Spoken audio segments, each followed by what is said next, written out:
নমস্কার, আমি ডক্টর প্রাপ্তি ঘোষ। আজকে আমি আলোচনা করতে চলেছি ছানি কী এবং ছানি পড়ার লক্ষণ কী কী। চোখের মধ্যে আমাদের একটি ক্রিস্টালাইন লেন্স থাকে। এই ক্রিস্টালাইন লেন্স যদি ঘোলাটে হয়ে যায় তখন তাকে ছানি বলে। এই আমাদের একটা চোখের ডায়াগ্রাম। চোখের ভিতরে এখানে একটি লেন্স থাকে। এই ছিদ্রপথে চোখে আলো প্রবেশ করে। যদি এই লেন্সটি ঘোলাটে হয়ে যায় তখন তাকে ছানি বলে।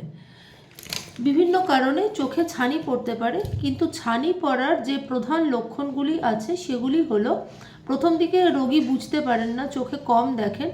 ছানি পড়লে চোখে কোনো যন্ত্রণা হয় না এবং ধীরে ধীরে ধীরে ধীরে দৃষ্টিশক্তি কমতে থাকে। Gradual painless loss of vision হয় ছানি পড়লে।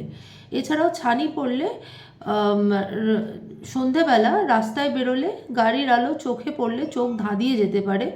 ছানি পড়লে হঠাৎ করে কাছে খালি চোখে দেখতে সুবিধা হতে পারে। ছানি পড়লে আলোর চারিদিকে রামধনুর রং দেখা যেতে পারে। ছানি পড়লে প্রাথমিক অবস্থায় চশমা দিয়ে কিছুদিন কাজ চালানো যেতে পারে, কিন্তু পরবর্তীকালে অপারেশনই ছানির একমাত্র চিকিৎসা।